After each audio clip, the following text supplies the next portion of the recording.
I'm worthless, sir, but I can cook, the rejected Omega told the broken Alpha King. Romance Audiobook. My name is Margaret J. Eyes, and the night I knelt before the Alpha King with blood on my hands and begged him to let me cook, I didn't know I was sealing both our fates. Not metaphorically. Literally. I wasn't just a rejected Omega. I was the last living member of a bloodline that my pack had spent 12 years trying to erase. My mother wasn't just an Omega who died of shame. She was murdered for discovering a conspiracy that reached into the heart of the werewolf realm. And I wasn't just worthless. I was the most dangerous wolf alive.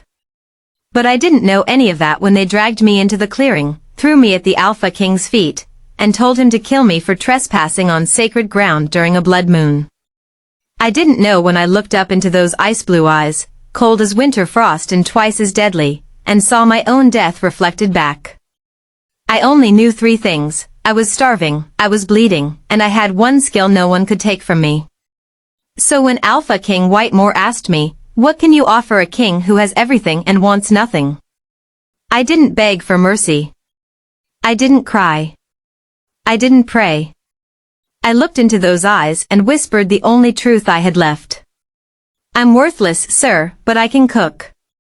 And everything changed. This is the story of how the pack that rejected me created the very weapon that would destroy them. How a broken Alpha King learned that the thing he feared most was the only thing that could save him. And how a worthless Omega became the queen who burned down a conspiracy and rebuilt a kingdom from ash. This is also the story of a wooden bowl, a blood moon, and a meal that changed the fate of the werewolf realm. If you're still with me, drop a comment and tell me where you're listening from. Every single one of you matters to this journey. And if this story grabbed you by the throat the way it grabbed me, hit that like button so we can reach more people who need to hear that being underestimated is just the first chapter, not the whole story. Let me take you back to the beginning. To the night I should have died. To the moment I chose to cook instead of beg. The new moon hung like a sliver of bone in the black Texas sky when they cast me out. Not Texas, sorry. The Black Ridge Territory, where pine forests stretched for miles and the wind carried the scent of cedar and blood. I stood in the ceremonial circle, my hands bound with silver cord that burned against my wrists, and listened to Alpha Terrence pronounce my sentence. Margaret J. Eyes, daughter of the traitor Omega Catherine J. Eyes, you are worthless to this pack. You carry poison in your blood, weakness in your bones, and shame in your lineage. We reject you. You have 1 hour to cross our borders. If you're found on pack land after the moon reaches its peak, you will be executed. The pack surrounded me in a circle of hostile faces, some I'd known since childhood, others who'd always looked at me with suspicion. No one spoke in my defense. No one stepped forward. Not even the wolves I'd fed, the children I'd taught to cook, the families I'd helped through their grief with warm meals and quiet comfort. I was 12 when my mother died. They said she poisoned Alpha Terrence's son during a feast. They said she was jealous, bitter, trying to destroy the pack from within. They dragged her into the forest and I never saw her again. For 11 years after that, I lived in the pack house as a servant, always watched, always suspected, always reminded that I was alive only by their mercy. And now, at 23, their mercy had run out. The guards cut the silver cords and shoved me toward the forest boundary. I stumbled, caught myself, and felt something hard press against my ribs. My mother's wooden bowl, hidden beneath my shirt, tied with twine around my waist. The only thing I'd managed to grab before they came for me. It was plain, walnut wood worn smooth by decades of use, with my mother's initials carved into the base. She used to say, "Margaret, cooking isn't just about feeding bodies. It's about healing souls. Remember that." I remembered, Mama. I remembered as I crossed the boundary line and felt the pack bond snap like a severed thread. The pain dropped me to my knees. Every wolf knows that feeling when you're rejected by your pack, the sudden emptiness where connection used to be, the awful silence where pack voices used to hum in the back of your mind. I was alone. Completely, utterly alone. I walked for hours, maybe days. Time blurred. My feet bled through my thin shoes. My clothes, already worn, tore on thorns and branches. I had no food, no water, no destination. Just the mindless drive to keep moving, to put distance between myself and the pack that threw me away like garbage. The forests in our realm aren't like human forests. They're darker, older, filled with things that hunt wolves as easily as wolves hunt deer. I heard them in the shadows, the rustle of movement, the click of claws on stone, the low growls that made my wolf whimper and press close to my spine. But I was too tired to be afraid. Too empty to care. If something killed me out here, at least it would be quick. At least I wouldn't have to see their faces again, wouldn't have to remember how easily they let me go. I don't know when I crossed into Alpha King territory. There are no signs, no markers, just a subtle shift in the air, a heaviness that settles over the forest like a held breath. The trees grew taller here, older, their branches blocking out even the starlight. And the silence was absolute. No birds. No insects. Nothing. Just my ragged breathing and the crunch of leaves under my feet.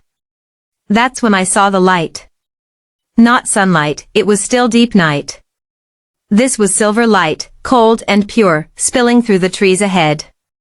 My exhausted brain couldn't process what it meant. I just stumbled toward it like a moth to flame. I broke through the tree line into a massive clearing and froze. Wolves. Dozens of them, all in their true forms, massive and terrifying, circling something in the center of the clearing. And in the middle of that circle stood a man. Not just any man. Even half dead from exhaustion, I knew who he was.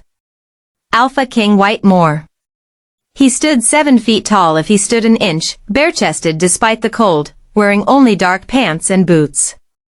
His skin was covered in scars, some silver from wolf claws, others darker, like burns or ritual marks. His hair was black as the spaces between stars, and his eyes, those eyes that I'd heard about in whispered stories, were the pale blue of ice over deep water. And they were looking directly at me. The wolves stopped circling. Every head turned in my direction. I realized with a sick jolt what I'd stumbled into. A blood moon hunt. The most sacred ritual in werewolf culture. Alpha Kings led their most elite warriors on blood moon hunts to honor the old gods and strengthen pack bonds. And trespassing on a blood moon hunt was punishable by immediate execution. I tried to run. My body wouldn't cooperate. I collapsed instead, hitting the ground hard, my mother's wooden bowl tumbling out from beneath my shirt and rolling across the clearing. It stopped at Whitemore's boots. He bent, picked it up, studied it with those ice blue eyes that seemed to see straight through flesh to bone. Then he looked at me again, his expression unreadable. "Take her," he said quietly. His voice was like gravel wrapped in silk, rough but strangely compelling. 2 guards hauled me to my feet. I didn't fight. There was no point. They dragged me to the center of the clearing and forced me to my knees in front of Whitemore. Up close, I could see the exhaustion in his face, the tightness around his eyes that spoke of constant pain. And I could smell it on him, the scent that no amount of power could mask. Sickness. Death. The curse they whispered about in every pack, the thing that was killing the Alpha King bloodline from within. He held my mother's bowl in one hand and studied me with those terrible, beautiful eyes. "You trespassed on sacred ground during a blood moon," he said. "You know the punishment." I nodded. I couldn't speak. My throat was too dry, my tongue too thick. "Before I pass sentence, I'll give you one chance. Tell me what you can offer that would make me spare your life." The question hung in the cold night air. Around us, the wolves watched with predator stillness. I thought about lying. Thought about claiming some skill I didn't have, some value I couldn't prove. Then I looked at that wooden bowl in his hands and I heard my mother's voice as clearly as if she stood beside me. "Cooking isn't just about feeding bodies, Margaret. It's about healing souls." I lifted my head, met his eyes directly for the first time, and whispered the only truth I had. "I'm worthless, sir. My pack rejected me. I have no strength, no power, no family, no home." I swallowed hard. "But I can cook." Silence. Then, impossibly, Whitemore laughed. It wasn't a kind laugh. It was bitter and sharp, the sound of a man who'd forgotten what hope felt like. "You can cook," he repeated, as if testing the words for mockery. "Yes, sir." His smile vanished. "Every cook in my kitchen can cook, Omega. Why should I spare your life for something I already have?" And here's where everything changed. Where instinct or desperation, or maybe my mother's spirit guiding my tongue, made me say the thing I shouldn't have known. "Because your cooks feed your body, sir. I can heal your soul." The clearing went utterly silent. Even the wind stopped. Whitemore's eyes narrowed, dangerous now, and I saw his hand move toward the knife at his belt. I'd crossed a line. "You didn't speak about the curse. You didn't acknowledge the Alpha King's weakness. Pack law demanded he kill me now for the insult." Instead, he stepped closer, so close I could feel the heat radiating from his scarred chest, and spoke so quietly only I could hear. "How do you know I need healing?" I met his eyes and answered with equal quiet honesty. "Because I can smell death on you, sir. The same death that killed my mother. And I know what she was doing in her kitchen before they murdered her. She was fighting it. With food. With herbs. With everything she knew." Something flickered across his face, gone too quickly to name. He stepped back, held up my mother's bowl for the gathered wolves to see. "This Omega has offered me a bargain. One meal to prove her worth. If her cooking pleases me, she lives until dawn. If it fails, she dies before the moon sets." He tossed the bowl to me. I caught it against my chest, my hands trembling. "Take her to the kitchen. Give her whatever she asks for. We'll see if an Omega's healing is worth more than an Omega's life." The guards dragged me away. As the forest swallowed the clearing behind us, I looked back once and saw Whitemore still standing in that circle of silver light, watching me with an expression I couldn't read. I didn't know then that I'd just made a deal with the one wolf in the realm who could either save me or destroy me completely. I didn't know that my mother's bowl would become the symbol of a revolution. And I definitely didn't know that the simple act of offering to cook would unravel a conspiracy, break a curse, and change the fate of every Omega in the werewolf realm. But I was about to learn. The guards marched me through forest paths that seemed to appear and disappear based on some logic I couldn't follow. We walked for what felt like hours but might have been minutes. Time moved strangely in the Alpha King's territory, as if the land itself answered to his will. Then the trees parted and I saw it. The palace. I'd heard stories, of course. Every wolf had. But stories don't prepare you for the reality of a structure that's half fortress, half cathedral, built from black stone that seemed to drink in moonlight rather than reflect it. It rose from the forest floor like a mountain, all sharp angles and impossible height, with towers that disappeared into low-hanging clouds. Windows glowed with warm golden light, and I could hear the distant sounds of life inside, voices in movement and the clatter of what might have been a kitchen. A kitchen. Where I would either prove my worth or die trying. The guards led me through a servant's entrance, down stone corridors lit by torches that burned with silver flame. We passed other wolves, servants and guards, who stopped to stare at me with expressions ranging from curiosity to contempt. I heard the whispers follow us. Omega. Trespasser. Dead by morning. We descended a spiral staircase that seemed to go down forever, the air growing warmer and filled with the scent of herbs, smoke, and cooking meat. Then we pushed through a heavy wooden door and entered the palace kitchen. It was massive. Easily the size of my entire pack house back home. Vaulted ceilings disappeared into shadows above. 3 enormous hearths lined one wall, each big enough to roast a whole deer. Copper pots hung from iron racks, gleaming in the firelight. Long wooden tables stretched across the center of the room, scarred from decades of use. And everywhere, there were herbs. Bundles hung from the rafters, dried and fresh. Clay pots lined the windowsills, growing things I recognized and dozens I didn't. A kitchen built not just for feeding an army, but for feeding it well. An old beta wolf stood at one of the tables, kneading bread dough with practiced efficiency. He looked up as we entered, his weathered face creasing into a frown. His hair was steel gray, his hands gnarled but strong, and his eyes held the sharp assessment of someone who'd spent a lifetime in kitchens and suffered no fools. "Thomas," one of the guards said. "The king wants this Omega to prepare him a meal. You're to give her whatever she asks for." Thomas wiped his hands on his apron and walked over, circling me like I was a piece of meat he was considering for purchase. He stopped in front of me, close enough that I could smell rosemary and black pepper on his clothes. "An Omega cook," he said, his voice rough as tree bark. "Haven't seen one of those in 20 years. Not since they all started dying off." He paused. "Or disappearing." The way he said that last word made my skin prickle. "She has until moonset," the guard continued. "King's orders. 1 meal. If it pleases him, she lives to see dawn." "And if it doesn't?" Thomas asked, though his tone suggested he already knew. "Then you'll be cleaning blood off your kitchen floor." The guards left, their footsteps echoing back up the spiral stairs. The door closed with a heavy thud that sounded terribly final. I stood there holding my mother's wooden bowl, suddenly aware of how small I was in this enormous space, how impossible my task had become.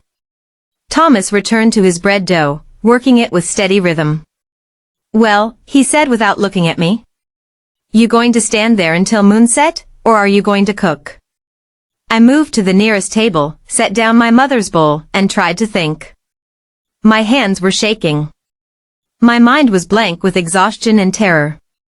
I was supposed to prepare a meal that would heal an Alpha King's curse with ingredients I didn't know and skills I'd barely practiced since my mother died. It was impossible. "What does he usually eat?" I heard myself ask. Thomas snorted. "Meat. Potatoes. Bread. Same as any wolf. Though lately, he barely eats at all. Says nothing tastes right. Says everything turns to ash in his mouth." I closed my eyes. I knew that symptom. My mother had written about it in the margins of her recipe book, the one they burned after her execution. I'd memorized those pages before they took them. Ash mouth, she'd called it. The first sign that the curse is affecting taste, stealing pleasure, preparing the body to reject nourishment entirely. "I need to see what you have," I said quietly. "All your herbs. Fresh and dried." Thomas gestured toward the far wall without pausing in his kneading. "Herb pantry is through that door. Help yourself. Though I don't see what good herbs will do against a curse that's been killing Alpha bloodlines for 3 generations. I walked to the herb pantry, pushed open the door, and stopped breathing. It was a small room, barely 10 feet square, but every inch of wall space held shelves crammed with jars, bundles, and clay pots. The scent hit me like a physical force. Sage and thyme, rosemary and mint, but also things I'd only read about. Wolfsbane in carefully sealed containers. Silver leaf, the only plant that grew in cursed ground. Bloodroot, boneflower, ghost sage.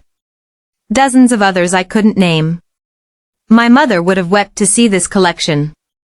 I walked along the shelves, letting my fingers trail across labels, letting instinct guide me. Because that's what Omega cooking was, really. Instinct. The ability to sense what a body needed, what a soul craved, what would heal and what would harm. My mother used to say we didn't cook with recipes, we cooked with resonance. We felt the person we were feeding and let that feeling guide our hands. So I closed my eyes and thought about White more. About those ice blue eyes that held so much pain. About the scent of death that clung to him. About the way he'd laughed when I said I could cook, like he'd forgotten what hope sounded like. and my hands started moving. I gathered ingredients without conscious thought. Silver leaf for purification. Ghost sage for pain. Bone flower for strength. Common herbs too, thyme and rosemary for grounding, garlic for protection, nettle for blood cleansing. I piled them in my mother's wooden bowl until it overflowed. Back in the main kitchen, I surveyed what else I had to work with. Cold storage held venison, rabbit, wild boar. Root vegetables in baskets. Fresh bread from Thomas's morning baking. I chose venison, dark and rich, the kind that would ground the more ethereal herbs. You know what you're doing? Thomas asked, watching me now with more interest than contempt. No, I admitted. But my mother did. And she taught me before they killed her for it. Thomas's hands stilled in the dough. Your mother was a cook? My mother was Catherine J.I.'s. Omega. Healer. They said she poisoned Alpha Terrence's son. They executed her for it when I was 12. Long silence. Then Thomas spoke, his voice softer. I knew Catherine. Met her once years ago, at an Interpack gathering. She made a soup that cured my daughter's fever when every pack healer had given up. Your mother didn't poison anyone, girl. Your mother was a miracle worker. My throat tightened. I'd spent 11 years being told my mother was a murderer, a traitor, a poison in the pack's bloodline. To hear someone speak her name with respect, to hear someone acknowledge what she really was, made something crack open in my chest. Thank you, I whispered. Don't thank me yet. If you're Catherine's daughter, you've got a target on your back bigger than you know. Omegas with healing gifts don't just die, girl. They're eliminated. Deliberately. Systematically. Has been for decades. I looked at him sharply. You know about it? I suspect. Can't prove. But I've seen too many talented Omega cooks disappear. Too many accidents and illnesses that struck down wolves who were trying to heal instead of just feed. He went back to his bread, but his voice stayed low. You be careful. Whatever you're about to do, whatever gift you've got, there are wolves in this palace who will kill you for it. Then I'll die cooking, I said simply. It's better than dying for nothing. I set to work. First, I prepared the venison. Cut it into small pieces, browned them in a heavy iron pot with rendered fat and crushed garlic. The kitchen filled with rich, savory scent. While the meat seared, I chopped vegetables. Carrots, potatoes, onions, parsnips. Simple, humble, grounding. Then I turned to the herbs. This was the dangerous part. The part my mother taught me in whispers, late at night, when no one else was listening. The herbs do nothing on their own, she'd said. They're just plants. But when you cook with intention, when you channel your Omega gift through them, they become something else. They become healing. They become magic. I didn't know if I had my mother's gift. I'd never tried. After she died, I'd been too afraid, too watched, too convinced I was worthless to attempt anything that might prove otherwise. But I was out of options now. I held the silver leaf in my trembling hands and thought about White more. About the curse eating him from inside. About the pain in his eyes. About how he'd given me this chance when he could have just killed me. And I felt it. A warmth that started in my chest and flowed down my arms into my hands. The silver leaf began to glow, just faintly, just enough that I knew I wasn't imagining it. The warmth spread into the other herbs, into the pot of simmering venison, into the vegetables I added next. I was cooking with my gift. With my Omega magic. The thing my pack said made me worthless was the thing that might save my life. I added the herbs in sequence, each one dissolving into the broth, releasing flavors and something else, something invisible but potent. Ghost sage for pain relief. Bone flower for strength. Nettle for blood purification. And finally, a single crushed wolfsbane leaf, dangerous in large doses but transformative in small ones, the plant that grew in cursed ground and knew how to neutralize curses from within. The stew simmered. The kitchen filled with a scent unlike anything I'd ever created. Rich and complex, savory and slightly sweet, with an underlying note of something wild, something that smelled like moonlight and forest paths and old magic. Thomas stopped pretending to work. He stood at his table, staring at my pot, his expression unreadable. "That smell," he said hoarsely. "That's what Catherine used to make. That's the scent that filled the gathering hall when she cured my daughter. You have her gift, girl. You actually have it." I ladled the stew into a simple clay bowl, the kind servants used, nothing fancy. Added a piece of fresh bread on the side. Stood back and looked at what I'd made. It was just stew. Humble, simple, the kind of meal you'd serve a farmhand after a long day's work. But it glowed. Faintly, like moonlight through water, visible only if you knew what to look for. The door at the top of the stairs opened. Heavy footsteps descended. My heart hammered against my ribs. A guard appeared. Different from the ones who'd brought me here. This one was older, with silver streaking his dark hair and scars crossing his face. He looked at the bowl I held, then at me. "The king will see you now. Bring the meal." I followed him up the spiral stairs, through corridors that seemed to multiply as we walked, past windows that showed impossible views, forests and mountains and starfields that couldn't exist in the same geography. The palace was built on old magic, I realized. It existed partially in the physical world and partially in somewhere else, somewhere ancient. We stopped at a set of massive oak doors carved with wolves and moons and symbols I didn't recognize. The guard knocked once, waited, then pushed them open. "The Omega, my king. With your meal." I stepped into Whitemore's private chambers and froze. The room was enormous but sparsely furnished. A massive bed with simple black linens. A desk covered in maps and correspondence. Weapons hung on the walls, swords and knives and things I couldn't name. But what caught my attention was the wall of windows along one side, floor-to-ceiling glass that looked out over the forest. And in front of those windows stood Whitemore. He'd changed from his hunting clothes into simple dark pants and a loose shirt. His feet were bare. His black hair was damp, like he'd just bathed. And even from across the room, I could see the exhaustion radiating from him, the way he held himself like a man carrying weight that would eventually crush him. He turned as I entered. Those ice blue eyes found mine. "You're still alive," he said. "That's promising." I walked forward on shaking legs and set the clay bowl on the small table near the windows. Steam rose from the stew, carrying that complex, wild scent. White moved to the table, looked down at the bowl, and inhaled. His eyes widened. Just fractionally, just enough that I caught it. "What is this?" he asked quietly. "Venison stew, sir. With vegetables and herbs." "What kind of herbs?" I hesitated.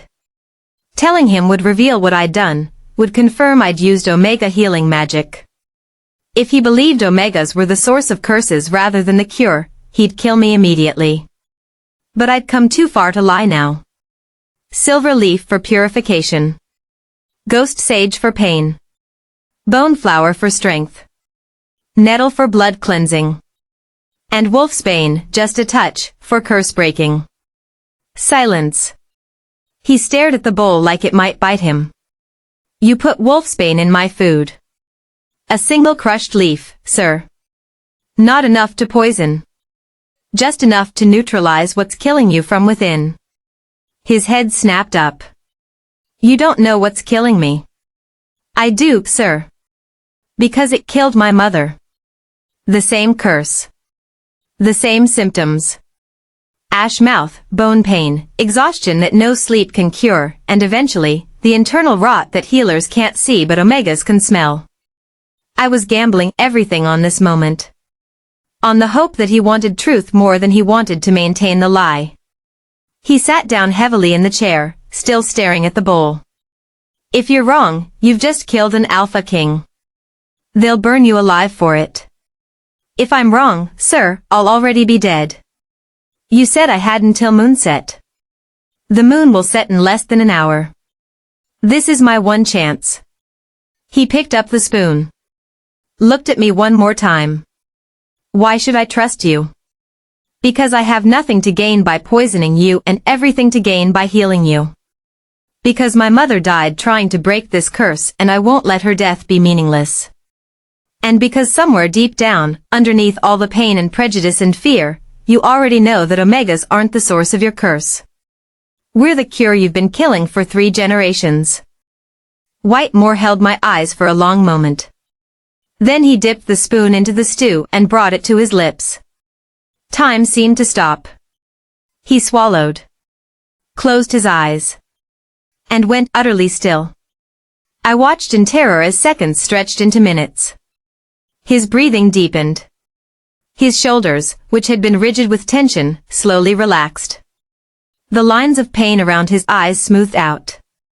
When he opened his eyes again, they were clearer. Brighter. More alive than when I'd entered the room. What did you do to me? He whispered. I fed you, sir. The way my mother taught me. The way omegas have fed their packs for thousands of years before someone decided we were weakness instead of strength. He took another spoonful. Then another. He ate slowly, deliberately, like a man who'd forgotten what food could taste like, what it could do beyond simply keeping him alive. When the bowl was empty, he set down the spoon and looked at me with an expression I couldn't name. Wonder, maybe. Or fear. Or something caught between the two. I haven't felt like this in 6 months, he said. No pain. No exhaustion. I feel human again. You feel like yourself, sir. Without the curse eating you alive. He stood, walked to the windows, looked out at the forest. His voice, when he spoke again, was rough. My mother died when I was 16. She wasted away over months, and my father said it was omega weakness, that she was too soft, too gentle, that omegas made our bloodline vulnerable. He spent the rest of his life eliminating omega influence from our pack. Sent them away, forbade them from positions of power, eventually forbade them from the territory entirely. He turned back to me. What if he was wrong? What if he killed the only wolves who could have saved her? What if I've spent 20 years enforcing a lie? Then you change it, sir. Starting now. He laughed, bitter and sharp. You make it sound simple. You don't know what you're asking. There are wolves in this palace, in every pack, who benefit from keeping omegas powerless. Who've built their authority on the belief that omegas are dangerous, that your gifts are contamination rather than healing. I know, sir.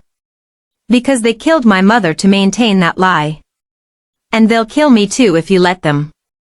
He crossed the room in 3 strides and stood in front of me, close enough that I had to tilt my head back to meet his eyes. You'll stay, he said, and it wasn't a request. You'll cook for me. Every meal. Until I decide what to do with you. And if your advisors object? Let them.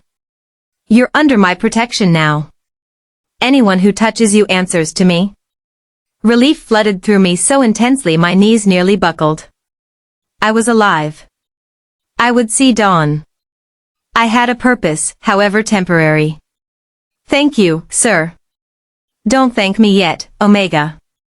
You've just painted a target on both our backs. If there are wolves who've been systematically eliminating Omega healers, and you just proved you're one of the strongest they've missed, they'll come for you. And when they do, I might not be able to stop them. I thought about my mother. About 11 years spent believing I was worthless. About walking through that forest ready to die. And I lifted my chin and met his eyes with something I'd thought I'd lost forever. Defiance. Then we'll face them together, sir. Because I'm done dying quietly. If they want me dead, they'll have to kill me in the light where everyone can see. Something flickered across Whitemore's face. Respect, maybe. Or recognition, seeing in me the same stubborn refusal to surrender that had kept him alive this long. "You're either very brave or very stupid, Margaret J. Eyes." "Probably both, sir." He almost smiled. Almost. Then his expression shuddered again. "The guards will show you to your quarters. Report to the kitchen at dawn. I'll expect breakfast by sunrise." "Yes, sir." I turned to leave, got 3 steps toward the door before his voice stopped me. "Margaret." I looked back. He held up my mother's wooden bowl, which I'd left on the table. "You'll want this." He crossed the room and placed it in my hands, his fingers brushing mine for just a second. The contact sent a jolt through me, something electric and terrifying and strangely right. "Your mother's?" he asked quietly. "Yes, sir." "She was remarkable. If she passed even a fraction of her gift to you, you're the most valuable wolf in this palace. Or the most dangerous. Perhaps both." Our eyes held. In that moment, standing in the Alpha King's chambers with my mother's bowl between us, I felt the first stirring of something I couldn't name. Not attraction, not yet, too early and too complicated for that. But connection. Recognition. 2 broken souls who just glimpsed the possibility that maybe, just maybe, they could heal each other. Then the moment passed. He stepped back. The Alpha King mask slid back into place. "Dawn, Margaret. Don't be late." "I won't, sir." The guard escorted me through more impossible corridors to a small room in the servants' wing. It was simple but clean. A narrow bed, a washstand, a small window that looked out over the forest. Compared to where I'd slept in my old pack, crowded into the servants' quarters with 6 other wolves, it was a palace. I set my mother's bowl on the windowsill and sat on the bed, suddenly overwhelmed by everything that had happened. Cast out. Rejected. Nearly executed. And then, impossibly, saved by the thing my pack had called worthless. I thought about Whitemore's face when he tasted my cooking. About the way the pain had lifted from his eyes. About his question, "What did you do to me?" I'd healed him. With food. With herbs. With the Omega gift my mother died protecting. And somewhere in this palace, someone had killed my mother to prevent exactly this moment. Someone who knew that Omega healers were the only threat to whatever curse or conspiracy they'd built their power on. They would come for me. White was right about that. The question was how soon, and whether I'd be ready when they did. I lay back on the narrow bed and stared at the ceiling. Outside, I heard the howl of wolves greeting the setting moon. Inside, I felt the steady beat of my own heart, strong and defiant and alive. I'd survived the first night. Now I just had to survive the rest. My mother's voice whispered in my memory, "Cooking isn't just about feeding bodies, Margaret. It's about healing souls." "I'm trying, Mama," I whispered back to the empty room. "I'm trying." And in the darkness, with moonlight falling across my mother's wooden bowl, I closed my eyes and let exhaustion finally claim me. Tomorrow would bring new dangers. But for tonight, I was alive. I was safe. And I had a purpose. The worthless Omega had found her worth. And the broken Alpha King had found his healer. Neither of us knew it yet, but this was just the beginning. The beginning of a conspiracy unraveling. The beginning of a curse breaking. The beginning of a love that would either save us both or destroy everything we'd ever known. But first, I had to cook breakfast. If this story is already unraveling your heart and you want to see where it goes, hit that subscribe button. This is just chapter 1. Margaret's journey from worthless Omega to the queen who changes everything is going to take us through betrayal, revelation, forbidden love, and a conspiracy that reaches into the very heart of the werewolf realm. Don't miss what happens when Vivian arrives and recognizes exactly who Margaret is. Because the wolves who killed her mother aren't done killing, and Margaret just made herself their next target. Dawn came too quickly. I woke to gray light filtering through my small window and the distant sounds of the palace stirring to life. For a moment, I didn't remember where I was. Then reality crashed back. Alpha King territory. White Moor's palace. I was alive, but only as long as I kept proving my worth. I dressed in the same torn clothes I'd arrived in, there was nothing else, washed my face in the basin, and tied my hair back with a piece of twine. My mother's bowl went with me, tucked against my chest like armor. The kitchen was already bustling when I arrived.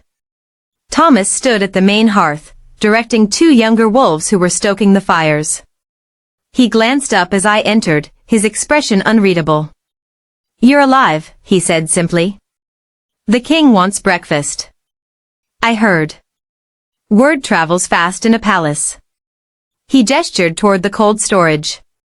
"Help yourself. You know what he needs better than I do now." I gathered ingredients, my hands moving with more confidence than yesterday. Eggs from the henhouse, fresh cream, herbs from the pantry. I would make something simple but nourishing. Something to sustain the healing I'd started. As I cooked, I became aware of the other servants watching me. Whispers followed me from station to station. "That's the Omega. She trespassed on a blood moon and lived. The king ate her food and didn't die." The stories were already growing, becoming legend before I'd even served a second meal. I prepared scrambled eggs with cream and fresh herbs, toasted bread with honey, sliced apples from the cold storage. While the eggs cooked, I brewed tea, something I'd seen my mother make 1,000 times. Chamomile for calm, mint for clarity, and a touch of silver leaf for continued purification. Thomas appeared at my elbow. "That tea will help him more than you know. The curse affects the mind as much as the body. Makes them paranoid. Suspicious. Angry without cause. How do you know so much about it?" "I've served 3 Alpha Kings. Watched all 3 deteriorate the same way. Your king is the youngest to show symptoms. Started just after his 28th birthday. He's 30 now. If the pattern holds, he's got maybe 2 more years before." Thomas didn't finish the sentence. "Before what?" "Before the curse takes his mind entirely. Before he becomes the monster they all fear, and someone puts him down like a rabid dog." I looked at the tea steeping in the simple clay pot. 2 years. Maybe less. Unless I could break the curse entirely, I was just buying him time. "Then I'll have to work faster," I said. A guard arrived to escort the meal upstairs. Different guard again. The palace employed dozens, maybe hundreds. I wondered how many of them knew what was really happening, how many were part of the conspiracy, how many were just following orders without understanding the larger game. The guard took the tray and disappeared. I returned to cleaning my station, trying not to think about Whitemore eating my food, trying not to wonder if it would work a second time or if last night had been some kind of fluke. An hour passed. Then another. The kitchen settled into the rhythm of preparing midday meals for the palace staff. I helped where I could, chopping vegetables, stirring pots, learning the routines. Then the door at the top of the stairs opened and a different sound descended. Not the heavy footsteps of guards, but something lighter. Sharper. The click of expensive shoes on stone. Everyone in the kitchen stopped working. A woman appeared at the base of the stairs, and my breath caught in my throat. She was stunning. Tall and elegant, wearing a deep burgundy dress that probably cost more than my entire pack's annual income. Her hair was pulled back in an intricate style that showed off perfect bone structure. Her makeup was flawless. And her eyes, green as spring leaves, swept across the kitchen with the casual assessment of someone who owned everything she surveyed. But it was her scent that made my wolf recoil. Beneath the expensive perfume was something else. Something that smelled like ambition and cold calculation and barely contained violence. "Well," she said, her voice melodious and entirely false. "This must be the famous Omega cook everyone's whispering about." She walked toward me with predatory grace. I stood my ground, though every instinct screamed at me to run. She stopped directly in front of me, close enough that I could see the perfect application of her lipstick, the calculated warmth in her smile that didn't reach her eyes. My name is Vivian Cross. I'm the King's chief advisor. And you are? Margaret J. Eyes, ma'am. Her smile never wavered, but something flickered in her eyes. Recognition. She knew my name. Knew exactly who I was. J. Eyes, she repeated slowly, tasting the syllables. That's interesting. I once knew an Omega with that name. Catherine J. Eyes. She was executed for poisoning an Alpha's heir some years back. My heart hammered, but I kept my voice steady. She was my mother, ma'am. Was she? Vivian's head tilted slightly, like a bird examining prey. How remarkable. The daughter following in the mother's footsteps. Cooking for powerful wolves. Let's hope you have better luck than she did. The threat was clear, wrapped in politeness like poison in honey. I'm just trying to serve the king well, ma'am. Of course you are. Vivian's smile brightened, became even more false. And apparently you're quite talented. The king actually ate breakfast this morning. That hasn't happened in months. You must tell me your secret. Just simple cooking, ma'am. Nothing special. Oh, I doubt that. She reached out and touched my cheek, her fingers cold. There's always something special about Omega cooking, isn't there? Some little extra ingredient you put in. Some magic you weave. I forced myself not to flinch. Just love, ma'am. My mother always said the most important ingredient was caring about the person you were feeding. Vivian's hand dropped. Her smile turned sharp. How sweet. Well, Margaret J. Eyes, I'll be watching your progress with great interest. The king's health is my primary concern, after all. I'd hate for anything to happen to him. She turned and walked back toward the stairs, her heels clicking against stone. At the base of the steps, she paused and looked back. Oh, and Margaret? Do be careful with those herbs you're using. Wolfsbane, for instance, can be healing in small doses, but in slightly larger amounts, it becomes quite deadly. I'd hate for there to be any accidents. Then she was gone, ascending the stairs and taking that cold, calculated threat with her. Thomas appeared at my side. That, he said quietly, was a death sentence disguised as an introduction. She knows who you are. She knows what you can do. And she will try to kill you before you break whatever hold she has on this palace. I nodded, my hands trembling as I picked up a knife to continue chopping vegetables. My mother must have discovered something. Something that got her killed. And Vivian just confirmed she was involved. More than involved. I'd bet my life Vivian ordered it. She's been the king's chief advisor for 15 years. Rose to power right around the time Omegas started disappearing. If there's a conspiracy to eliminate Omega healers, she's at the center of it. But why? What does she gain? Thomas looked at me like I was being deliberately obtuse. Power, girl. What else? As long as the Alpha King is sick, dying, desperate, he depends on his advisors. He makes them powerful by proxy. But an Alpha King who's healthy, strong, thinking clearly? He doesn't need advisors. He rules. And people like Vivian become expendable. I understood then. Vivian had probably created the curse, or at least perpetuated it, because it made her indispensable. She'd eliminated every Omega healer who might break it, murdered my mother when she got too close to the truth. And now I'd appeared, proved I could heal White more, and become the biggest threat to her power. She's going to try to kill me, I said quietly. Yes. The question is when and how. She's too smart to be obvious about it. It'll look like an accident. Or she'll frame you for poisoning the king, just like she did your mother. Either way, you need to be ready. I looked down at the vegetables I was chopping. My hands had stopped shaking. In their place was something colder. Harder. Let her try, I said. My mother died quiet and alone, convicted of a crime she didn't commit. I won't. If Vivian comes for me, I'll make sure everyone sees exactly what she is. Thomas studied me with new respect. You're more like Catherine than I thought. She had that same steel underneath the softness. That same refusal to go gentle. Did you know her well? Not well. But well enough to know she was trying to save wolves, not kill them. Well enough to know her execution was murder dressed up as justice. He paused. And well enough to know she'd be proud of you right now. I blinked back tears I didn't have time for.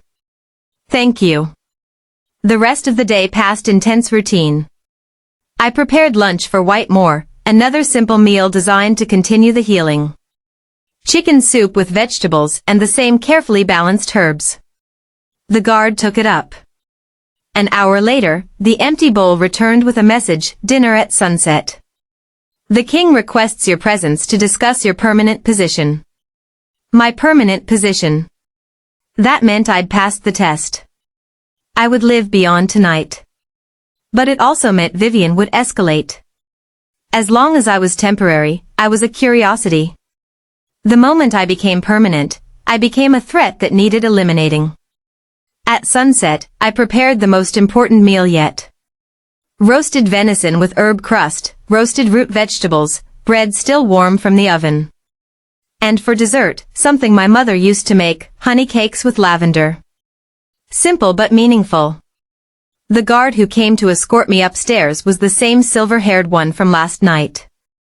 He looked at me with something that might have been sympathy. You've caught powerful attention, Omega. Both the good kind and the dangerous kind. Watch yourself up there. I will. Thank you. He led me through the palace corridors to Whitemore's chambers. This time, when the doors opened, White was sitting at the table by the windows, papers spread around him, working even as evening fell. He looked up as I entered, and I was struck again by those ice-blue eyes. But this time, they were different. Clearer. More alert. The healing was working. Margaret, he said, standing. Come in. Set the meal down and join me. We need to talk. I placed the tray on the table and stood awkwardly, unsure of the protocol. You didn't sit with Alpha Kings. You served them and left. He pulled out a chair. Sit. That's an order, not a request. I sat. White served himself, began eating with the careful attention of someone who'd forgotten what good food tasted like. After several bites, he looked at me. You've healed me more in 2 days than every healer I've consulted has managed in 2 years. I want you to stay. Permanently. As my personal cook and, though we'll call it something else officially, as my healer. Yes, sir. I'd like that. There are conditions. You'll live in the palace, in better quarters than where you are now. You'll have access to whatever ingredients you need. And you'll be under my protection, which means no one touches you without answering to me directly. Thank you, sir. Don't thank me yet. You met Vivian today. It wasn't a question. Yes, sir. She came to me afterward. Suggested you might be dangerous. Reminded me about your mother's execution. Implied you might be planning revenge by slowly poisoning me. My blood ran cold. Sir, I would never. He held up a hand. I know. If you wanted me dead, I'd already be dead. You had access, opportunity, and motive. The fact that I'm healthier now than I've been in months is all the proof I need of your intentions. He set down his fork and looked at me directly. But Vivian is a problem. She's been my father's advisor and then mine for 15 years. She's connected, powerful, and extremely intelligent. If she's decided you're a threat, she'll move against you. And she's very, very good at making murders look like accidents. Thomas told me the same thing. Thomas is smart. Listen to him. White paused. I'm going to investigate her. Quietly. But that will take time, and you may not have time. So I need you to be vigilant. Don't eat or drink anything you didn't prepare yourself. Don't go anywhere alone. And if anything feels wrong, anything at all, you come to me immediately. Understood? Yes, sir. He studied me for a long moment. Why did you really offer to cook for me that night? The truth. I considered lying, offering some practical answer about survival. But something in his eyes demanded honesty. Because I smelled death on you, sir. The same death that took my mother. And I was tired of death winning. His expression softened almost imperceptibly. Your mother. Tell me about her. So I did. I told him about Catherine J.I.'s, about her kitchen that always smelled like herbs and hope, about the way she could sense what people needed before they knew themselves, about her notebook filled with recipes and healing notes that they burned after her execution. I told him about the day they came for her, how she'd looked at me with those calm eyes and whispered, "Remember everything I taught you, Margaret. Someday you'll understand why." And I told him about the 11 years after, living under suspicion, being told I was worthless as poison, a stain on the pack that should have been eliminated with my mother. White listened without interruption. When I finished, he was quiet for a long time. They didn't execute your mother because she poisoned anyone, he said finally. They executed her because she knew too much. Because she was getting close to something that powerful wolves needed to stay hidden. The curse. Or who created it. Or how to break it. Or all of the above. He pushed his plate away. My mother died the same way. Wasting away while my father watched helplessly. The healers said it was natural, part of being Omega, that Omega constitutions were too weak for Alpha bloodlines. My father believed them. Spent the rest of his life trying to purge Omega influence from our pack to strengthen us. But it wasn't natural. No. I don't think it was. His jaw tightened. I think someone killed my mother. Created or introduced a curse designed to eliminate Omegas while making it look like Omega weakness was the cause.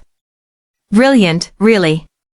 Murder an entire demographic while making everyone believe they're dying of their own inferiority. The pieces were falling into place.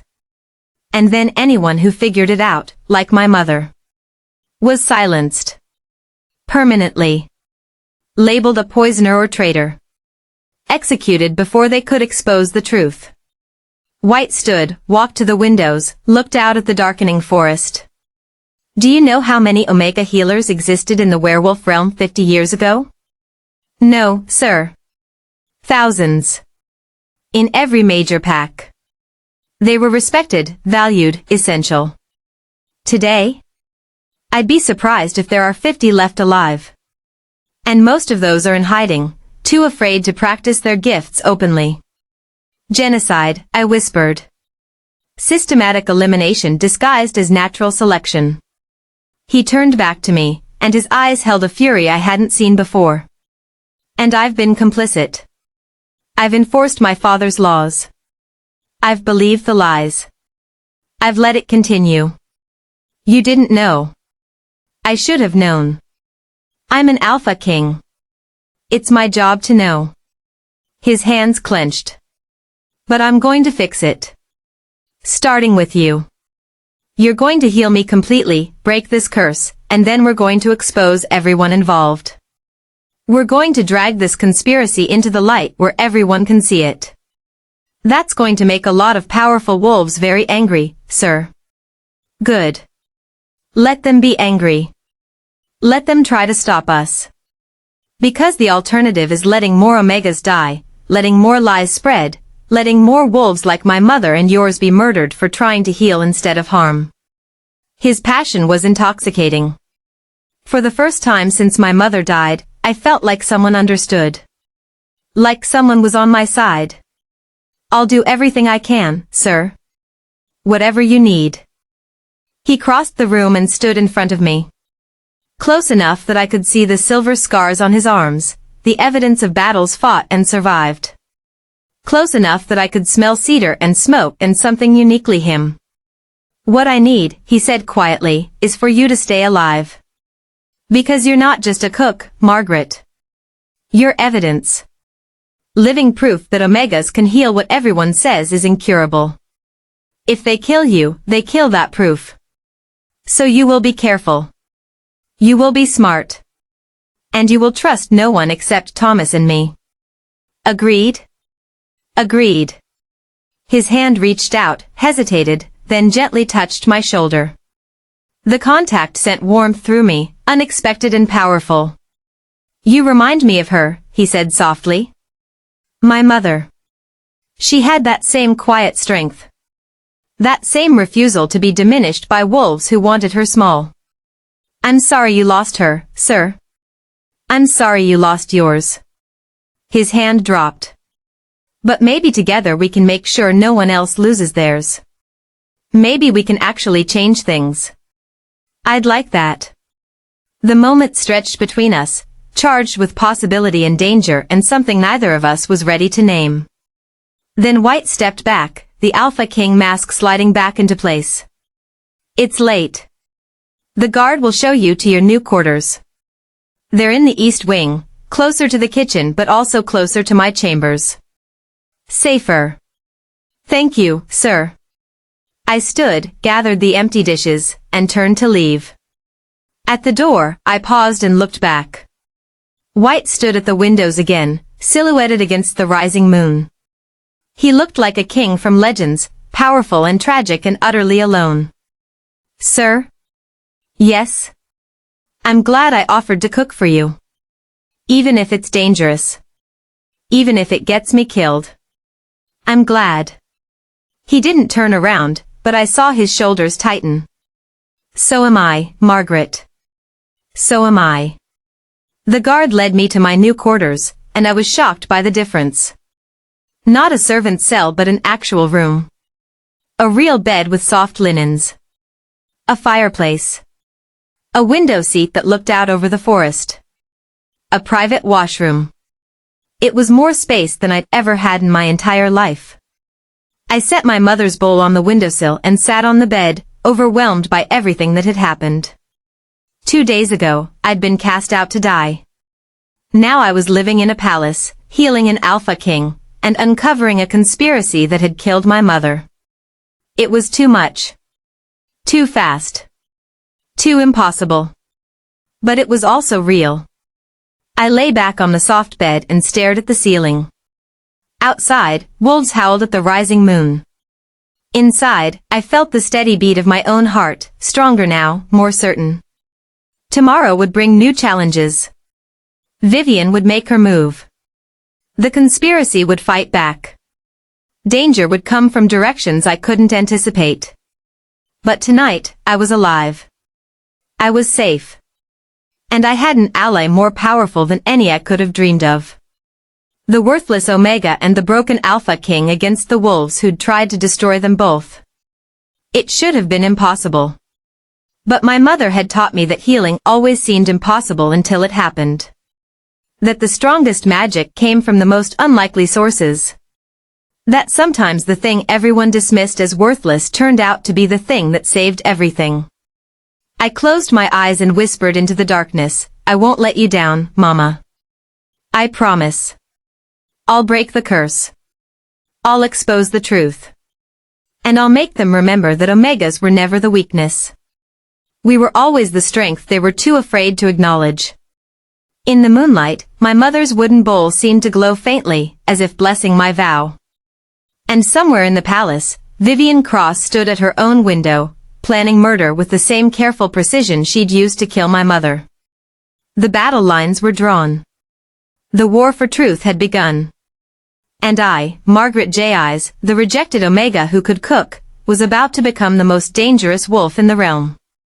Not because I had claws or fangs or physical strength. But because I had something far more powerful. I had the truth. And I had the one gift that could break a curse built on lies. The gift of healing through love. Let them come. Let them try to silence me the way they silenced my mother. This time, the Omega would fight back. This time, the Omega would win. And that's where we'll pause this journey. Margaret has found her strength, White has found his healer, and Vivian has found her next target. If you want to see what happens when these three collide, when the conspiracy unravels, when forbidden love blooms in the most dangerous place possible, then make sure you're subscribed. Because this story is just getting started. Comment below and tell me, do you think Margaret can break the curse before Vivian breaks her? And what do you think really happened to Margaret's mother? Share your theories. Every comment helps us build this community of people who believe that the underestimated ones, the rejected ones, the ones everyone called worthless, are often the ones who change everything. I'll see you in the next chapter, where Vivian makes her first move, and Margaret discovers that healing an Alpha King's body is the easy part. Healing his heart might be what kills her.